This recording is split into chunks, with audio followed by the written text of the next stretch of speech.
We're running for an hour. Okay. Yeah, for an hour.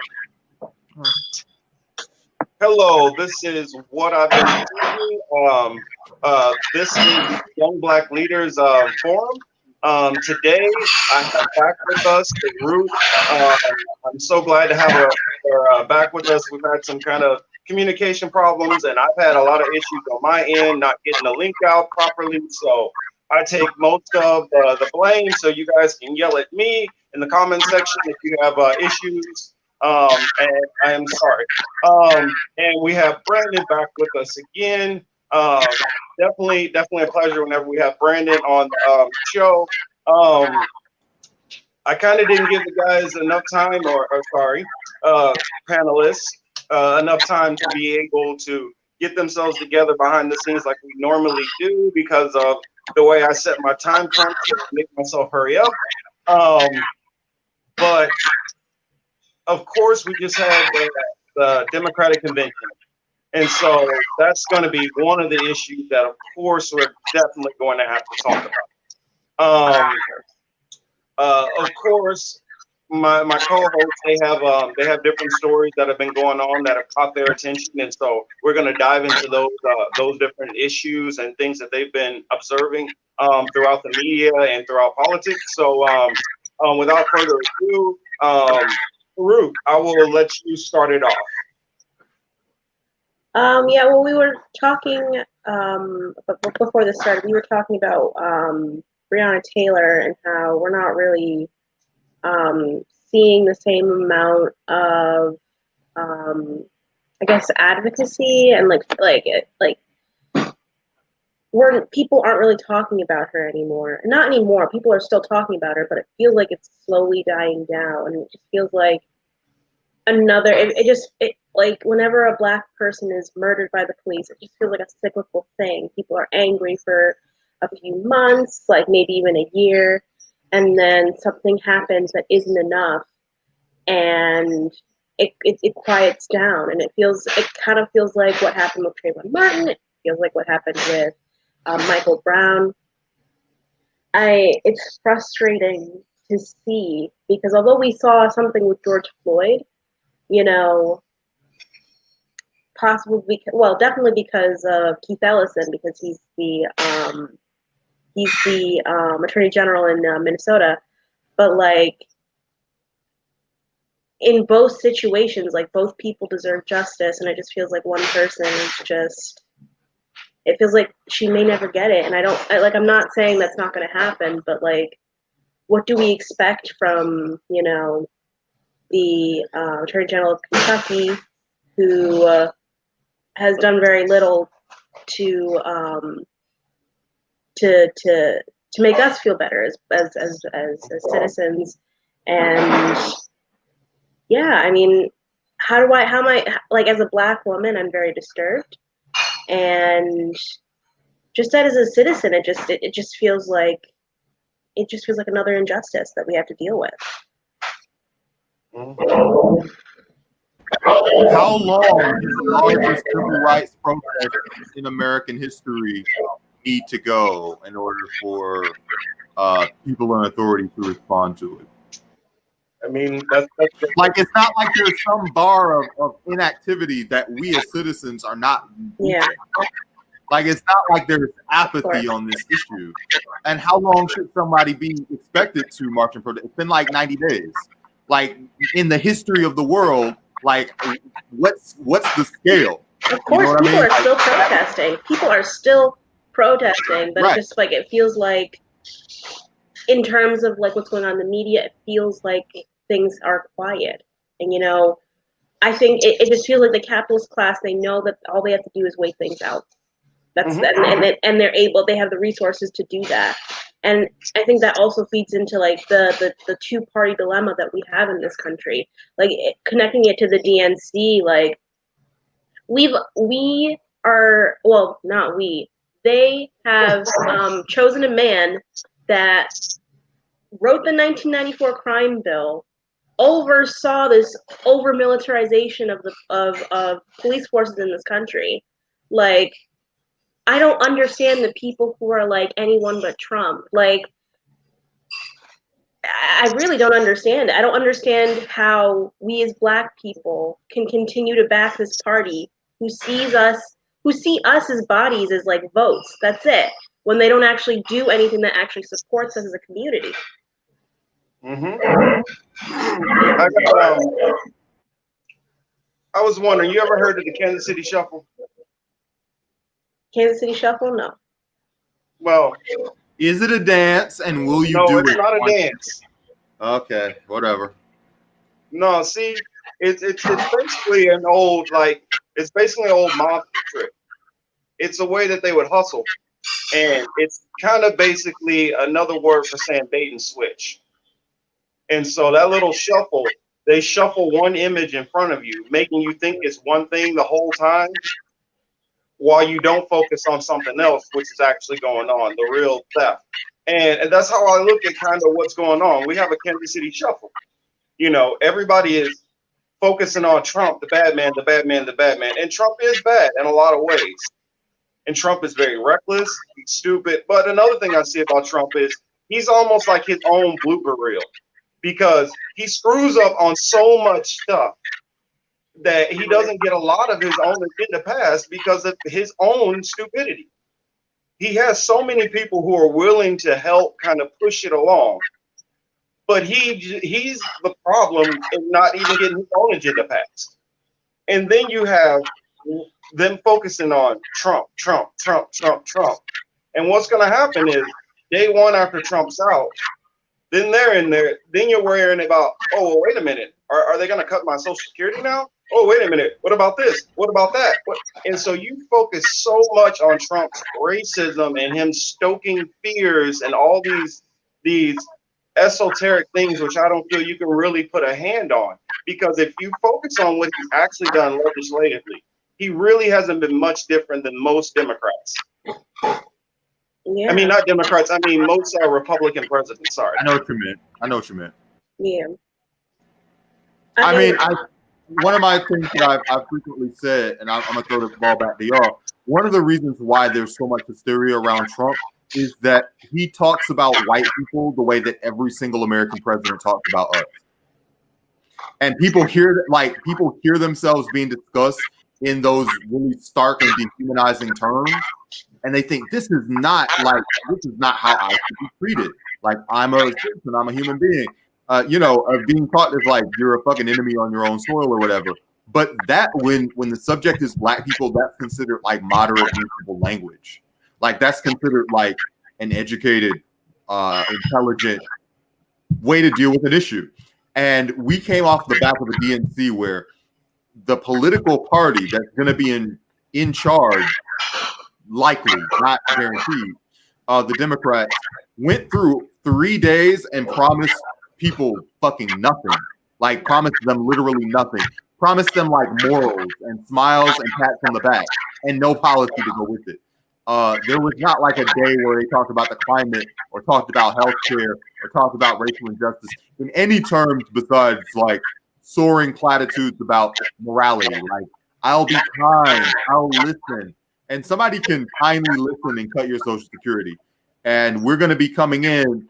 As soon as Trump's out of here, the bottom is probably going to fall out the economy. Biden's going to come in there and be left holding the bag. And Biden's political instinct for his entire career has been to cut things and make the responsible choices. And his advisors are already talking about austerity. And a lot of these people who are traumatized from Trump are going to fall right in line behind him. And we're going to have to be fighting those people too. Yeah, I mean, exactly. Sorry. No, I mean, I feel like looking at Trump supporters as the enemy is the wrong way to go about it, because, I mean, in what instances does fascism succeed and fascism rise? It's in times of destitute. I mean, if we saw the rise of Hitler, like Germany was coming out of World War II, and they owed a lot of money to the Allies, and it's just like it created this environment of resentment that white people are feeling now, and they don't know where that resentment should be pointed towards. So they point that towards people of color instead of the ruling class, which is actually oppressing them, you know. So they're definitely, as of right now, not allies. but there is a lot of, I feel like if they get the right message and leftists are willing to go out there and talk to them, because seeing them as like, what did Hillary Clinton call them? She called them like the deplorables. And it's just like, we have to see them as workers, like we have to see them as people who are being exploited for their vote, being exploited for their labor.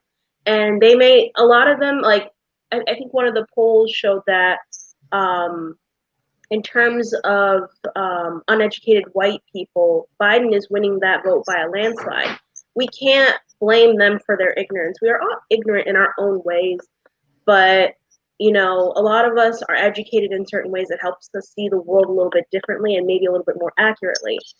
So I think it was, I wanted to specifically talk about the labor leader, A. Philip Randolph. He talked about seeing a workers' movement, but he believed that a workers' movement would have to start with Black workers. And maybe that has to do with, what Du Bois talked about, us having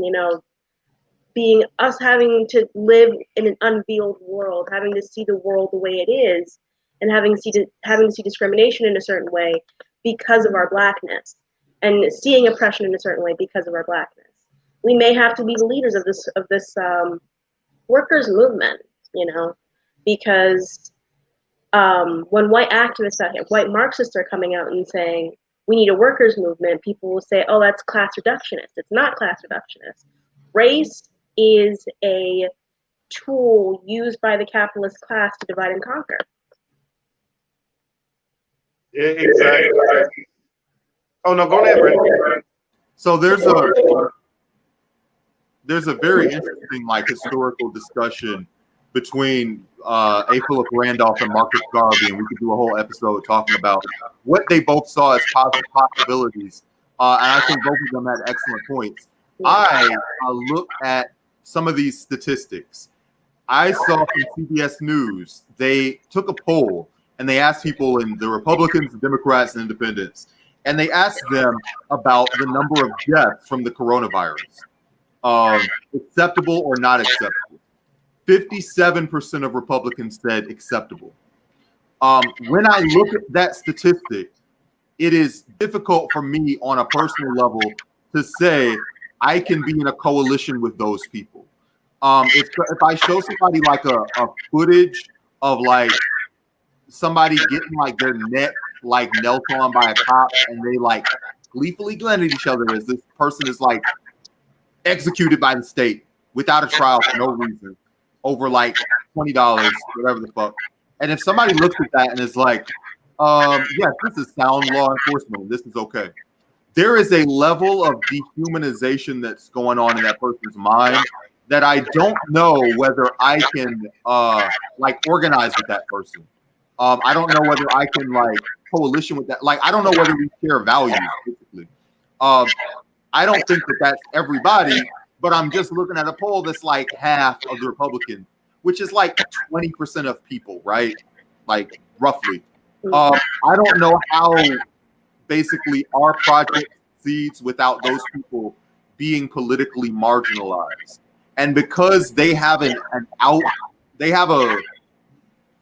outsized influence on our political process because of like the Electoral College, because of the influence of money on politics, because a lot of the people that see 100,000 deaths and say acceptable, they're not materially as affected. A lot of people have this romantic view of Trump supporters as being like working class, but a lot of the most hardcore Trump supporters are PMC and up.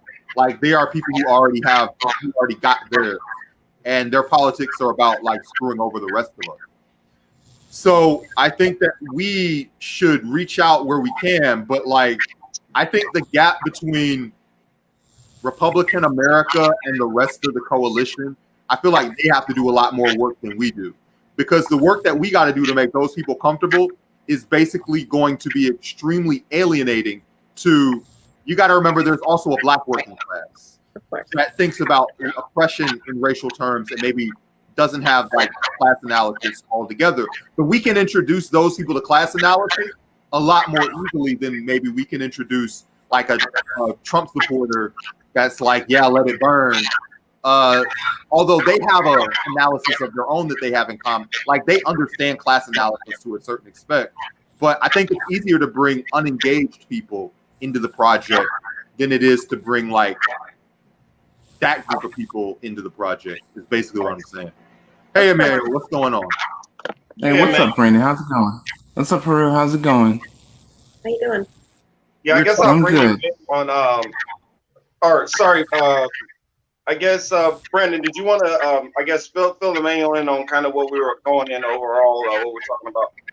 I mean, basically, we're sharing our reactions to the Democratic Convention. We have a lot of time left to do that, and we're basically talking about like who are the gets, who are the gettable people.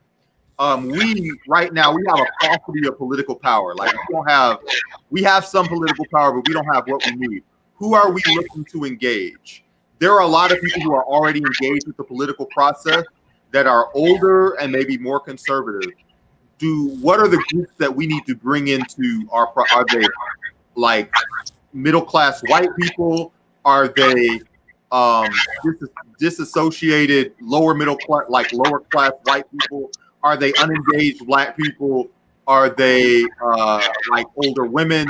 And remember, when we talk about older black people, we're also wrestling with, they have racial analysis, but they can also be more conservative.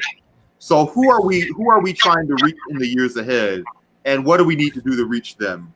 It's part of what we're talking about, basically. Okay.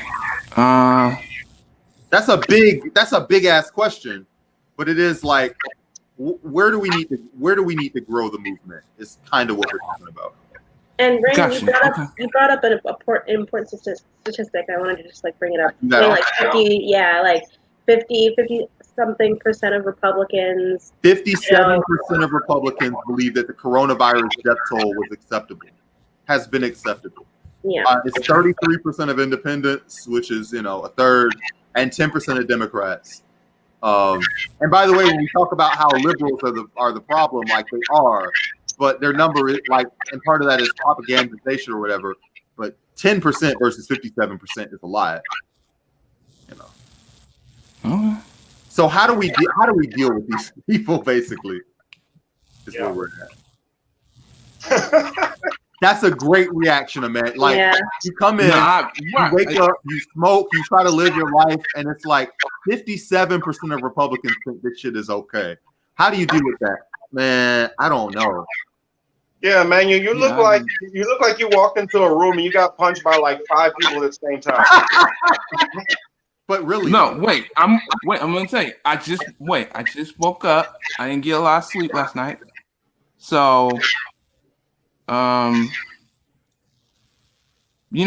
frankly, I don't know who we can. I don't know who we can get at this moment right now. I mean, there's just a lot of AOC. That's the answer I was looking for. Well, the good news is one of the strengths of the civil rights movement, and I'm talking too much, but this is good shit. One of the strengths of the civil rights movement was diversity of tactics.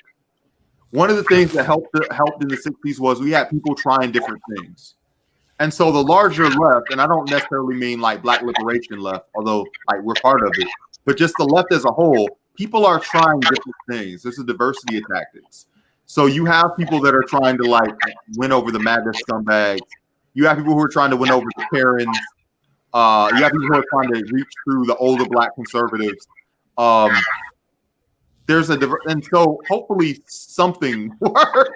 Hopefully something works before like the world starts to melt. So I don't know. I look at it like this. Here's the one thing which I see is like the genesis of all of it, which you need in all the different aspects of the different approaches which you take. It all starts with education and enlightenment in a sense of what the actual reality is. For instance, like say you have a plumbing problem and your sink, starts to leak. You need to know how bad the leak is before you decide what the solution is. And I feel like a lot of times we're noticing the drip and we're trying to tape it up, and we're gonna put a couple of rags up underneath, to get the water that's dripping, but we're not figuring out what is the cause of this leak that we have going on, and how do we actually fix that? Well, I feel like most of the time that we're always looking at the symptoms of it, and that's the reason why we have so many different approaches. So I feel like as long as we have information going on and information education, like for instance, Republicans all the time love to tout black unemployment numbers or unemployment numbers in general. Anybody who touts unemployment numbers are not factoring in that that doesn't include the people who stop looking for work. So that percentage is actually far higher, and it's just a manipulation. And this is something, excuse me, this is something which is out there and documented, which they openly admit. But how they do it is they talk about it in one segment, and then in another segment, then they talk about how, okay, yeah, we're not including these people, so that the issue is not connected for most of the people, and keeping a lot of these things disjointed. And I feel like it's just a matter of even some of this just basic information trying to explain it. I feel like the people that we almost have to just kind of take our hands off of completely, for one, I've always felt Republicans for the most part overall. Now I'm starting to kind of change that because I believe that there are some open-minded people, and the way they define themselves as a Republican is different than we may imagine that, or what we're thinking is their ideology. And so we have to try to take people case by case and not completely just throw them out because of whatever label they attach themselves to. Perfect example. I know of one Republican who is really doing a lot of good stuff on the House side as far as housing. Now he's crappy on every other issue, but on that one thing, he's good. So I mean, we got to kind of like take our victories where we can get them. But I feel like it's a class issue, and we have to focus it on class. On our last show, Brandon, we start getting into talking about like beliefs of some of the people who like CEOs and people who are running things. And I look at this as just you have certain people who have decided, okay, I run this company, I pass this down to my children, and we've decided that these are the social norms. I mean, think about it. How many jobs do they decide for you that you need to wear your hair a certain way, you need to shave a certain way, you need a dress code and all that, and all these things are top down. And it's the same thing throughout politics. And I feel like, unfortunately, some people, because they just go along to get along so long, that they kind of get indoctrinated and just used to the system and don't question it after a time. And what happens is you don't question when the penny is taken off of your table or out of your pocket.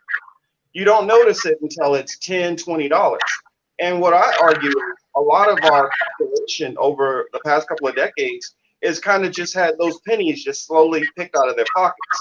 And it hasn't been noticeable because you're focused on all other things. We have world wars, you have families you're trying to raise, you have careers you're trying to push. And I feel like by all of these things, which are not bad things at all, which you should be focused on, they take advantage of people and not being able to see all of the things that they're always trying to manipulate. I mean, think about how many times where you see a brand new check cashing place in a low income area. They're not there because they're trying to do something, just. They're there because they're trying to take advantage of people that are most of the times either uneducated in financial issues or already underwater, under pressure, where they feel they have to take these loans, and then they'll deal with the headache in the meantime, and then get right later. And so I feel you have to focus on a lot of these younger people who have watched more of the change and are less indoctrinated in what's going on the overall. And then you just have to have open arms for some of those who are older to come in. And the moment you start trying to go at them hardcore and critique certain leaders or figures who they have a certain respect for, you're automatically going to start losing the battle. So you just have to kind of put out the information and just kind of go with who's going to be reciprocal to that information. I mean, I don't know. Maybe I'm wrong. What do you guys think? Well, I'm kind of thinking about, I want to bring up that 57% statistic that you brought up because, I mean, thinking about, I think the statistic that worries me more is the 30% of independents who think that, because there are more independents in this country than there are Democrats or Republicans. So we've definitely been indoctrinated to believe, because, like, for a lot of these people, it's either work or starve. We don't have the same um, social safety net that they have in Europe, that they have in Canada. So people think, it's either die of coronavirus or starve. So it's not that like all those people dying is not justified, but how do we get through the brainwashing? Because people have been brainwashed. They're taught that capitalism is the only system that works, despite the fact that you know capitalism killed a hundred and something thousand people in this country, and they're saying that it might actually be up to 200,000 people, that the numbers aren't actually correct. So it's like it's getting past all the indoctrination. And one of the things about community organizing is, like, when you're talking to people and you're like talking to them one on one, like it kind of humanizes the issue a little bit more. And because most people are getting their media from either CNN or Fox News, who are all owned by corporate entities, like, I think that the only reason people are actually justifying it is because they don't actually know the full story. Kind of going with what you were saying, Marcus, about actually educating people. We can't expect other people to educate us properly. We can't even get our own history, like, properly taught to us in schools. So it's just like education is key, but I guess we have to put, like, every individual has to put educating themselves as like a top priority, and also educating others, and having conversations like this, just being able to talk to people openly and factually, I guess. Yeah, One of the just one quick thing I wanted to throw in there. It's something that I've been kind of talking about a whole lot lately, because I think I didn't realize the depth of it when I was learning history. But for instance, James Pierpont Morgan by himself literally loaned the country money to prop itself up. And the fact that that's not something that's even known in history, and that a lot of these factors like that are not known, and it's like anybody can go and look this up right now, and you can see it, and there's multiple documentaries and everything about it. And it's like, that alone is something that's a huge part of history that most people don't even know. So how many things just throughout the daily course that is just being missed? And I mean, sorry, I'll let you go on, Brandon, but that's just something I wanted to say. It's just like, even something that huge that was that impactful to this nation is not even known or talked about in schools. Well, listen, the good news is, and this is something about, like, our current situation that gives me some measure of hope. Everybody under the age of 40 understands what the deal is, because material conditions have just shaped their situation. Like, you can't be under the age of 40 and really shill for the system anymore. Like, not like in real good faith. Like, there are people who get paid to do it and they do it, but they know better. If you just look at any poll of people who are like under 40, they know better. And part of that is just they're in a different condition, but part of that is also the media that they consume. We are in an era where what you consume in terms of media is up to you, because the media is just so decentralized and broken up. We are way out of that 3-channel era where anybody can control, like, what is the common view, at least among, again, under 40. The media kind of follows what we want it to be. So if you are like a person that wants to know these things now, you can find it out. And we have a role in that. Like, people will watch what we're doing and they will, like, want to follow us and want to learn more from what we're doing. So it's our goal, it's our like obligation as like a media class, which sounds pretentious, but it's true, to be semi well educated, to be entertaining, to be informative, so that like people can know more and inform each other. That takes a long time. And it's discouraging because you still have these people who are older and they vote and they just watch MSNBC. Like that's a hurdle that's going to take a long time to get over. But inevitably, we're breaking through on bigger and bigger levels, like every month, every year. And that demographic is going up and up. So it could be worse. We don't have a message problem. We have a distribution problem. Yeah. And who's going to hear the message and who's going to hear it enough to be moved by it and act on it. But like the message is a winning message, and we can have confidence in that at least. Definitely. Yeah, Manuel, some of your thoughts on Well, you asked me who I thought we could reach.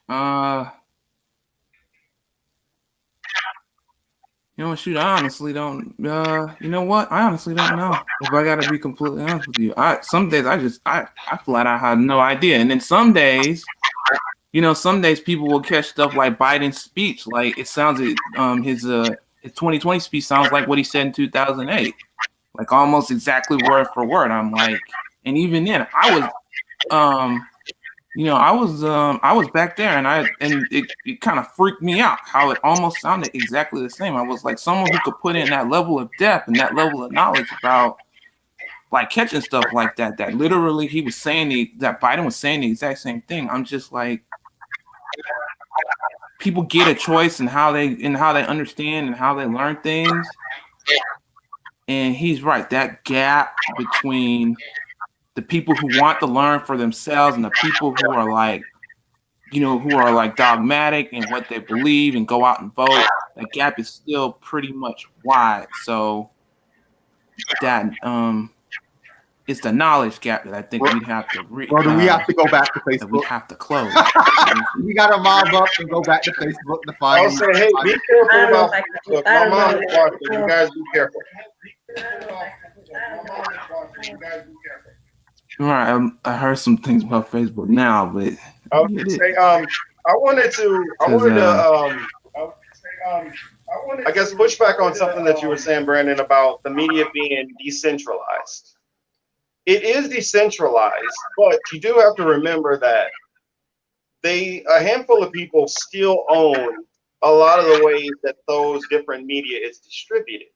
And so if our major platforms of which we communicate through, say Google, Facebook, Twitter, Instagram, all of these things are all mostly controlled by the same entities. I tell people it's just simple. If I control everything and I have certain rules and guidelines, then I can just push that across the board. I mean, that only makes sense. And so if I decide that I don't like this, whether it's correct or not, I have the sole power to control that. And Marcus, that's the reason why I feel like those kind of things need to be more of a what am I trying to say? A public works.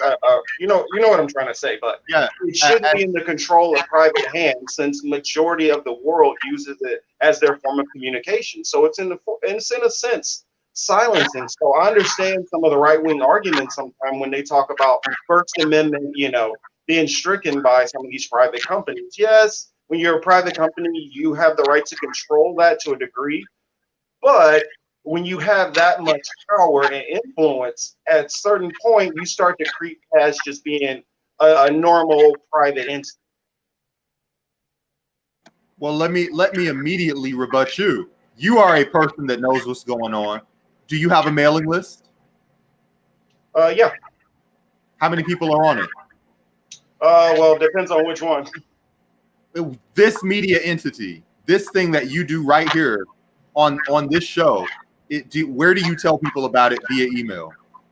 I tell them about it through Twitter, of course, through Facebook, through of course Instagram, all the same platforms that we all have to use. Okay, so you know what I'm about to say, right?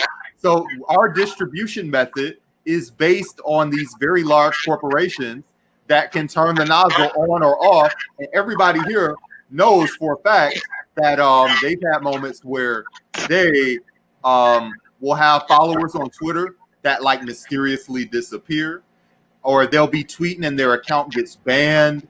They'll be on YouTube and won't be able to make money. So we all know that these companies don't have it, like malice or ignorance or whatever. They don't have it together, and they have the ability to muzzle you in their own ways.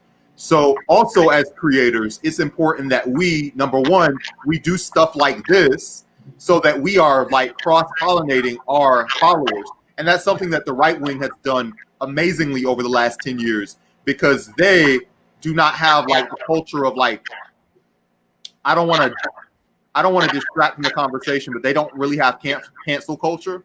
So they can cross-pollinate. They don't have to vet each other. It's just like, are you right wing when you say vile stuff? Okay, you're here.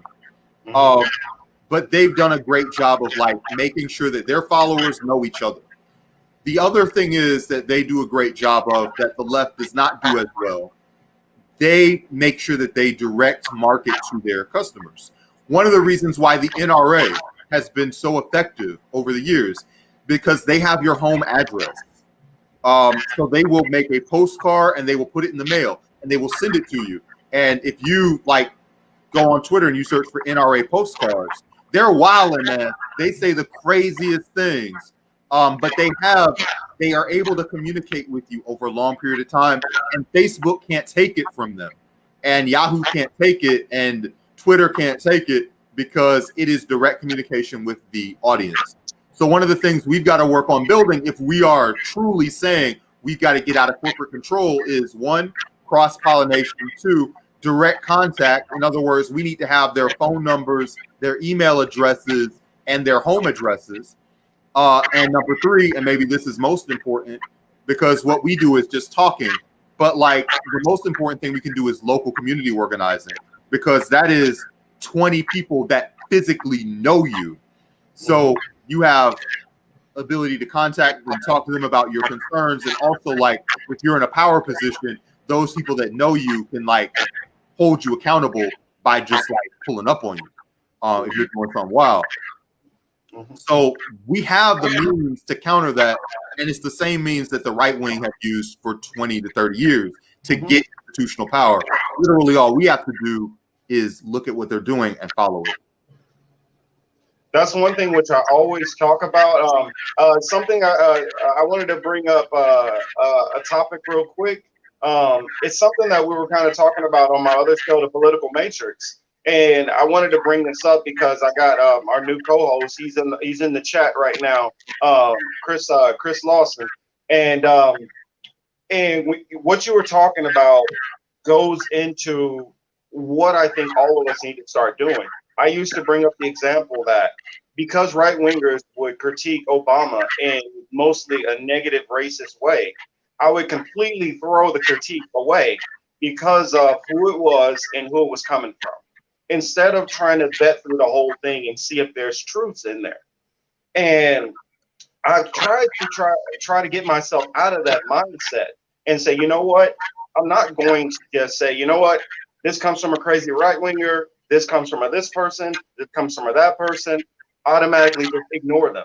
Now, it doesn't mean that you take on that information and start believing what those people are think, because some of them are legitimately insane or crazy or whatever. But it doesn't mean that you can't see that where they might have been right on some things before they took that crazy side turn.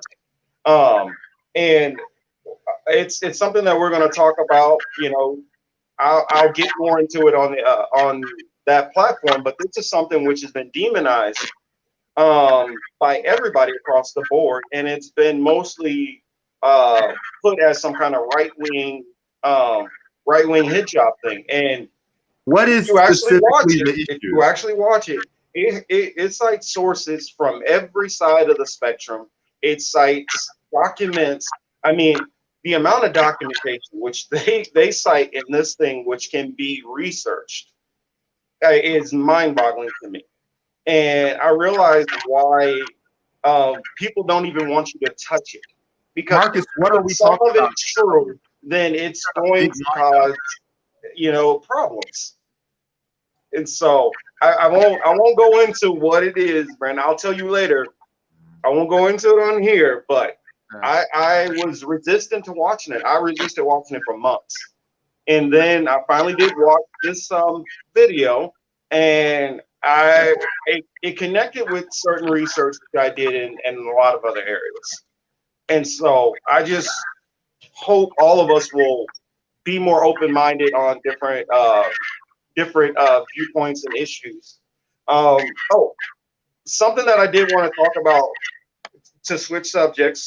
I watched Dr. Cornel West, and he was very charismatic as usual, very entertaining to watch. The same Cornel West we love.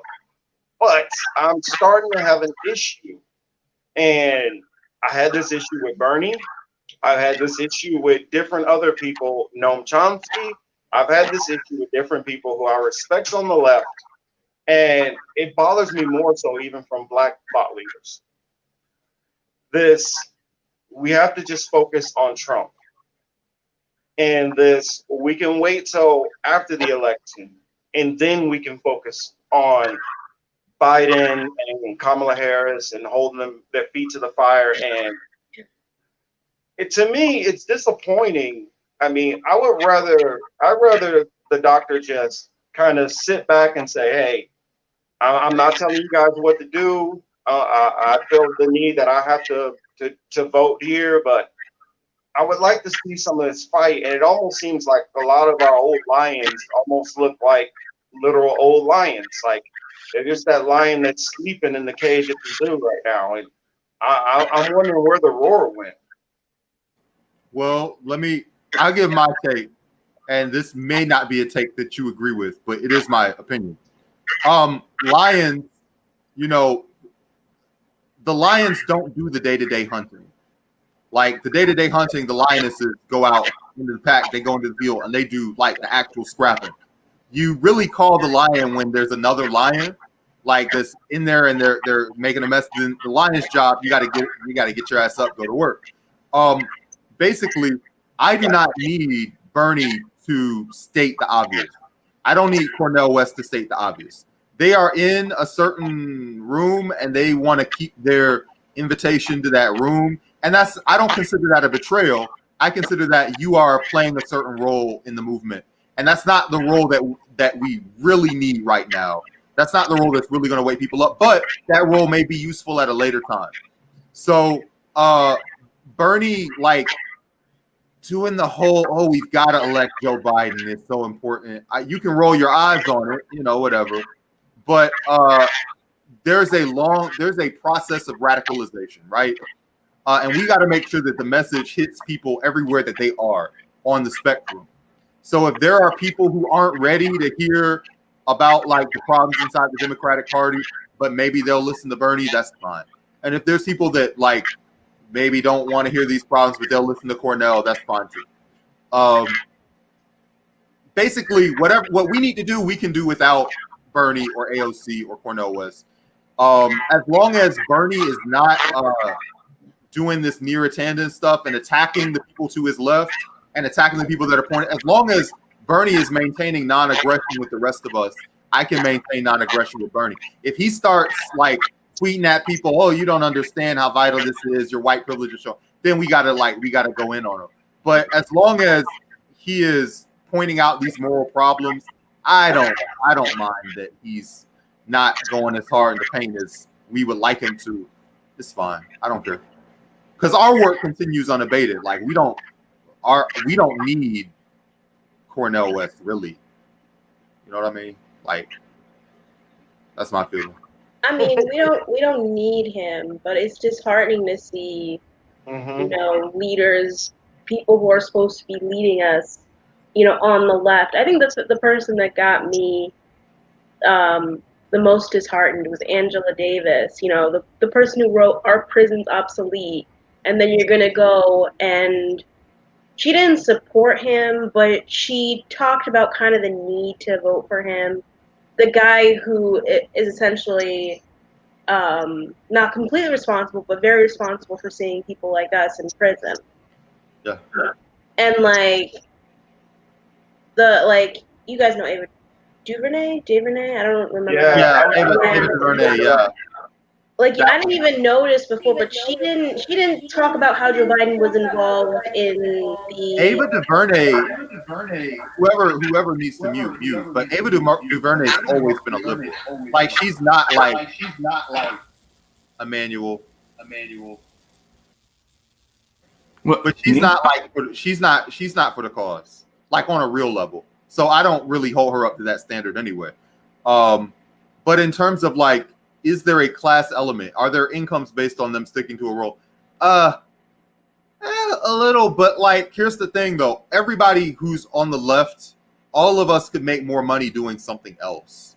So I try to like anybody here who's like not as hardcore as the other, like, is it selling out? I can't really say because I'm not in everybody's mind, but every single person, either in this room or just on the left in general, we could all be making more money doing something else.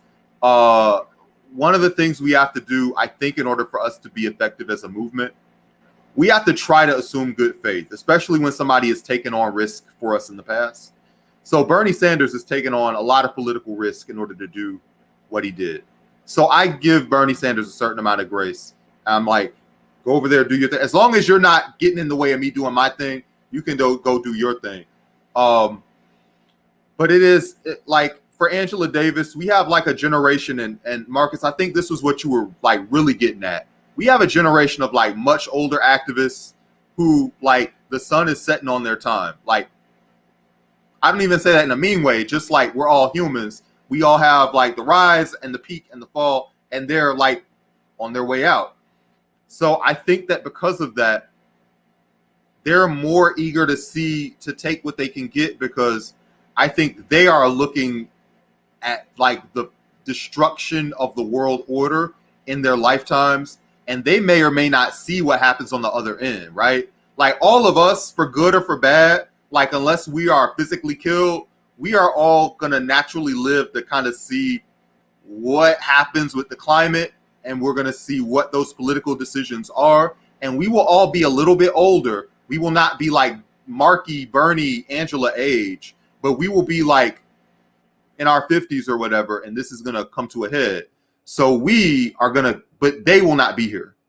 So their perspective is a little stunted by the fact that, like, realistically, they are not going to be here to see the whole fallout.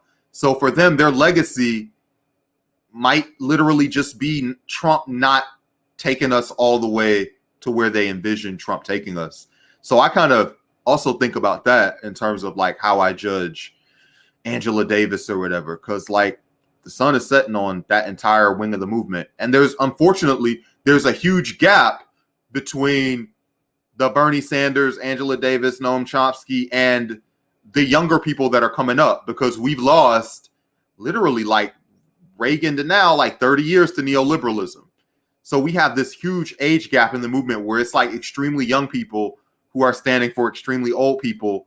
And we've had to make certain compromises because of that, because they have age and perspective and all of that. So what's coming is going to be a much younger movement and probably a more militant movement, in my opinion. But that's just coping with it. That's just what the situation is.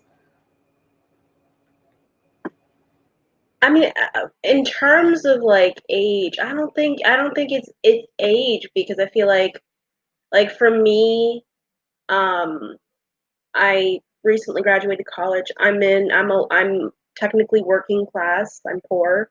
You know, I have these perspectives because I'm still in this class, and I feel like those people, well, academia is kind of known to be a little bit elitist. So there's that from academia, but like it shouldn't be causing this like Trump blindness. Like, you shouldn't say, oh, we just need to get rid of Trump, when what is he doing? He's threatening to cut Social Security. Biden's been doing that for like 40 plus years, threatening to cut Medicare.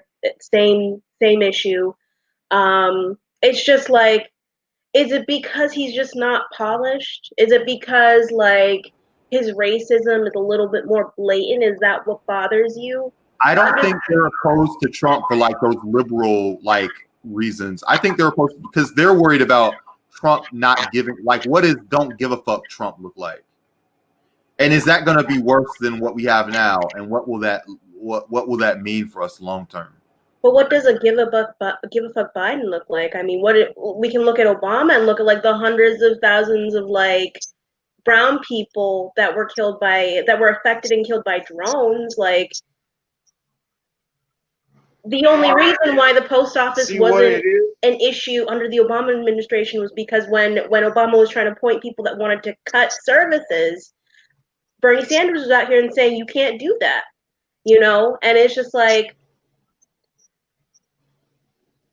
I understand the fear. I understand it. I feel it too. But at the same time, I'm not going to sit here and pretend like Biden is a better option. I'm not, because to me, he just seems like a more polished Trump. That's all he is to me. And yeah, sorry. See, I think we got to split two things. We have the Democratic, like older Democratic voters in general, and then we have older Black, voters. And those are two different mentalities going into this. This is one group which they're just kind of going with things and they're going for more decorum. Another group, which I feel, because they've been told, well, the Democrats are the best ones for you, and that's the only ones who are going to do anything. They're basically married to that idea of just going with the Democrats naturally. And they believe a lot more that, it's more the Republicans who would block the Democrats from doing things. And it's more that they're being stopped. Not that they're just not trying to do it, or that they're capitulating, or that they're just lying flat out to them. A lot of older Black voters, I don't believe, have processed the fact that some of them are just lying to you. Period. It doesn't matter, like that saying, skin folk and kinfolk. Just because these people look like you does not mean they care anything about you. Kamala Harris sat there and said, I'm not going to do nothing for Black people. When they asked her if she had a Black agenda, first they asked her about reparations. She said no. They asked her if she had a Black agenda. She said, no, I'm not about to do nothing for Black people. But then she turns around and she has a bill which is written.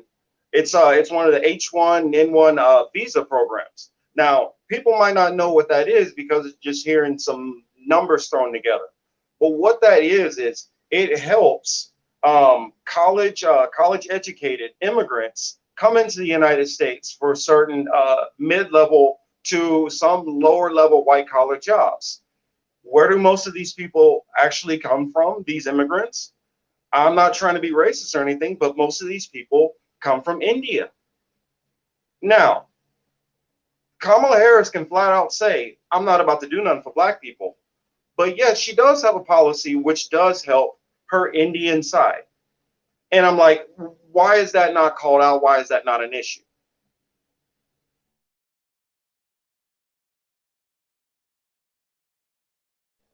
It's addressing the H-1B visa issue. And although there may be a lot of people from Asia coming over, they're still being exploited because they're not allowed to gain citizenship and not allowed to like bring their families over.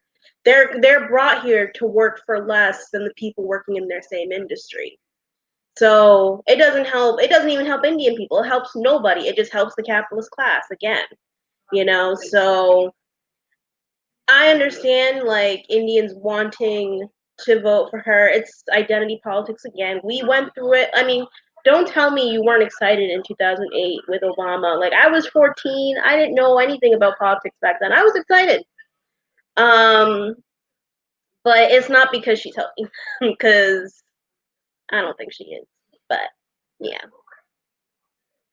Yeah, that was literally the point I was going to make. Like the H1N1 visa is not a great program in terms of like building community or building stability, or it's definitely not. They're not building power in those communities because they're extremely alienated and isolated.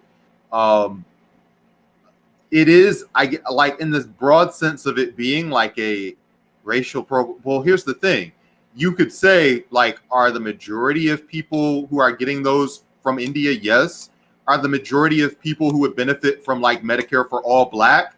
Yes. Like, that is incidentally good for the community. It's not a targeted program that is, like, dedicated to uplifting a specific community. So I wouldn't exactly say that is a hypocritical stance. I do wish that there was more being done that was specific, because, like, the Black folks in America are in a unique situation.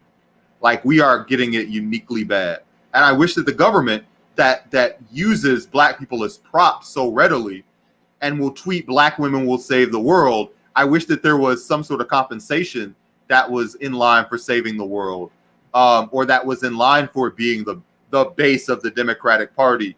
As soon as we're not useful as a political bludgeon, like, first ones to just get the bass in the voice. Why is it that the Black women, when they get in power, are always using the bass in the voice to talk to other Black people? And they definitely don't speak to white people or white interests in the same way. I don't know. And that's something that we can't really solve on a federal level, really. That's something that we have to hold our local officials accountable, and our mayors and our councilmen and our district attorneys. And even then, it's still an uphill battle. Yeah, I wasn't saying that it's necessarily a great program, but that ain't reparations. Let me tell you. What I was saying is that, believe it or not, a lot of the Indian community pushes for that legislation, advocating for it as a measure for the Indian population. And so if they're saying that this is something that we want, that helps our community, and you're obliged to push that, then why is it when other people, a community which is a little bit, I'm not trying to, try to put communities against communities, but the Black community, which has been stomped on mostly in this country, when we're trying to ask for certain things, why have such a dismissive attitude, directly back to us? I definitely hear what you're saying. And we have these, like, I live in Atlanta, so I have these conversations about Black economics all the time. But, like, what they're asking for is to be exploited by capitalism. What we are asking for is liberation. So the ask is a much higher fucking ask. Like, they can give you, oh yeah, you want a visa to come here and be underpaid by Google? Because remember, the thing that they're asking for is less money. Like, the whole thing is they have to present proof that they can't find a qualified candidate. And of course, that's a scam too. Like, they pretend to look for candidates. But remember that they hire these people who get large educations. Like, they're very educated, and they are coming to the United States to work for a level of money that does not reach their education, right? So that's, like, at the core of what we're talking about.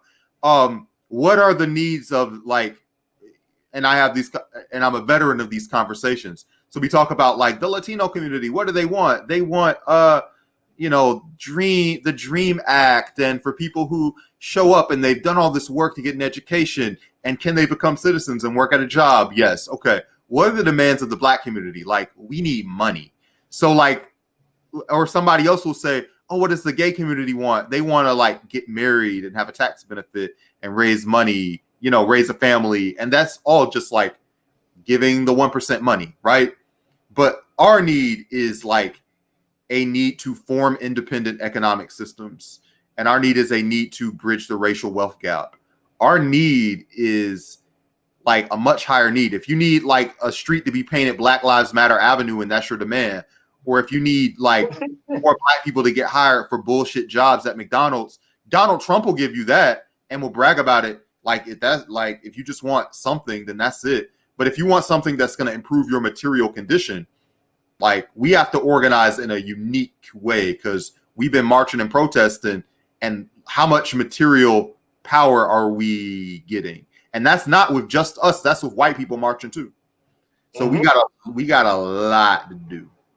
And it's very okay. Yeah, Emmanuel, jump in there. I want to hear. My personal fear about, the left, trying to protect themselves in various things and whatnot, is that, either way, regardless of whether Biden wins or loses, the left will probably lose anyway. If Biden wins, he can say, well, we don't have to listen to the left because, he's already fucked no proposing matter what. austerity measures in the first place. And then, we're fucked no matter what. right, if we lose, then we get to see another 4 years of like, man, it's the left's fault. We get to blame the left. Let's blame everywhere. But just I don't. But the thing is, though, I feel like no, I guess I don't really put much stock in. No, I'm sorry, ahead. I didn't mean to interrupt. I just it just feels like before things are gonna get better, it just feels like they're gonna have to get worse. I mean, think about what were the last few words of the Communist Manifesto? We have nothing to lose but our chains and but a world to gain, right? But if we feel like there's something that we have to save in this capitalist system and there's something that we have to preserve for ourselves, we're going to try our best to do that. And I think the Democrats give us this muted, I feel like medicated kind of thing, something that on the surface is all nice and dandy and kumbaya and all that whatever, but the Republicans are a very they're very upfront in their aggression against Black people and their aggression against the working class, and no matter what, you're going to put an enemy in office, no matter what, so I think that people want Biden in office because then they can stop paying attention and they can live their lives, live in their privilege. And I don't want to give anyone that comfort because we're not getting that comfort. We're not. I want to be able to be upfront in my anger. When Obama was president, I didn't feel like I could say anything because he was Black, and all these other racist people were saying racist things about him. So now I got to defend a Black guy against all these racists. No, there's a white guy out here who is very much an embodiment of the issues of the capitalist class. He himself is, I think us putting our blinded focus on him is ignoring the issues that created him, so I'm voting green. I don't I'm done. I'm done. I can't because I know I live in New York, so I have to our politicians, my governor is Governor Cuomo, and it's just dealing with the same stuff with the Democratic Party, watching him defund public colleges, watching him defund the MTA, our public transit system, that people need to get to work. It's you can pick your poison, but either way, you're gonna die. So, yeah. Yeah, I guess, man, it's a good topic. I mean, and we can keep going on. And I feel like that kind of sets up a good segue for me to close it out. And then we can all kind of do our announcements and our shameless plugs. I look at it as we're dealing with puppets, regardless, and they've engineered the primary in a way to push the options which they are comfortable with. And they're like, all right, here you go. Which one of these two do you want? And so I advocate anybody who is, if you're going green, if you're going for Joe Jurgensen, if you're going right in, if you want to write yourself in, I do not care. I'm all about the protest vote, or if you want to leave it blank or not vote at all. I'm all about the protest vote at this point. So you're not going to hear any voter shaming from me, especially when I can sit there and show the receipts about how the two people they're putting in there have been some of the biggest enemies to my community and shown no reason to be any different. And in fact, are showing signs that they're going to continue what they have done before. So that said, you guys can vote however you want. I see somebody commented, vote blue no matter who. They can vote whatever they want to. If they want to stay within the same nonsense, whatever. No, that's Flow Girl. Flow Girl knows better. Brandon, I want to say this on here. I think I want to talk about a couple of issues because I think I might want to have you on the Political Matrix sometime soon. So those of you guys who watch both of the platforms, look for Brandon. I'm going to try to drag him over there and hopefully get Harut over there to get her to, we can talk outside of the box on some more existential issues on who I really feel is the problem behind all this, the actual little puppet masters, if you will. I have a interview that's coming up after this, so I hope you guys tune in for that. It'll be with, as known on Twitter, anti-fascists will be on talking about defund the police. And so that's going to be a one-on-one interview that I'll have going on there. And I guess I'll tell you guys who the surprise guest is. I don't know if you guys have noticed on my platform, I've been sharing that I have a surprise guest coming Tuesday evening. I'll be sitting down with Mr. Nico House. So I have Nico on. We'll be talking DNC. I feel like there's no better person to have on to talk about Kamala Harris than Nico. People can have their different opinions about him. I don't care.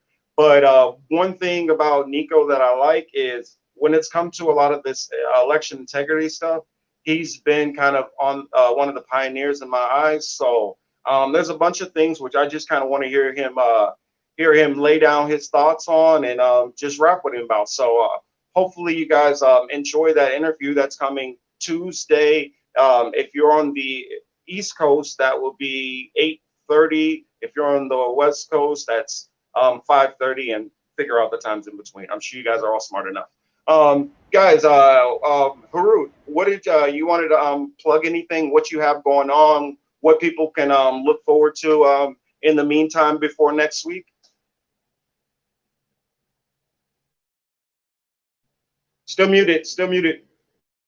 My bad. I don't really have anything to plug right now. I'm kind of struggling with like finding the job and like, paying the bills. So I'll let you guys know if I have any there are other works that I'm working on that I've kind of put on pause. So I'll let you know when I got new stuff coming up. You gotta write a book or something. But listen, Project 50. I've got something going on. Project 50. Working with Los Vecinos de Buford Highway. We are going to provide rent relief for 50 families in the Atlanta area. It's a telethon. It's all day. It's from 3 p.m. to 10 p.m. Honestly, we're going to roll till probably around midnight. And we might start a little bit earlier. Like, the amount of programming is incredible. If you go to madsa.ga, think Metro Democratic Socialists of America .Georgia, madsa.ga/Project 50. That's going to take you to our programming page. We've got a housing panel. We've got a hot sauce summit. We're going to be getting some comedians, getting them dosed up on hot sauce and getting them to tell some jokes. We've got a cooking class. We've got personal trainers going to stop by. We got a workshop on Latino identity. We got like just tons of stuff is happening. It's going to be like the most fun you've ever had. And it's going to be all day Friday. And we encourage everybody to tune in and tell their friends, tell everybody they know who has any clout, and donate as well so that we can get this done. It's going to be very big. Love it. All right. Well, all I have is, I've been working on the campaign, the Free Matthew Russian, freematthewrussian.com. The black autistic kid that got arrested in Virginia and got like 50 years. Let's see. We were, we got like, I can't remember what Dominique Wilkins'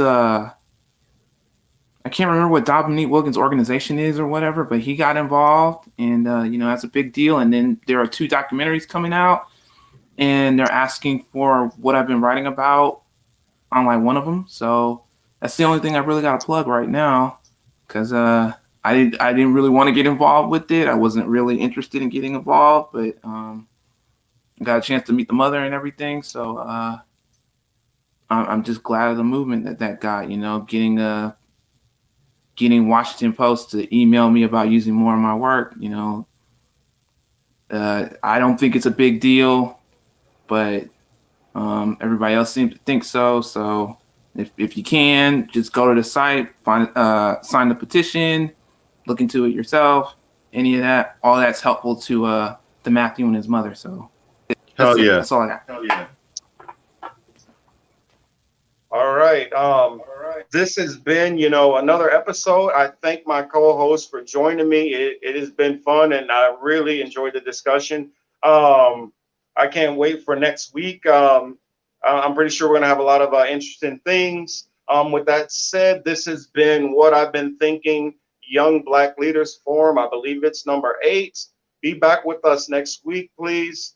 With that said, oh yeah, and Photomat, I'll drink hot water. I'll drink hot dog water if you drink it first. You guys have a good one.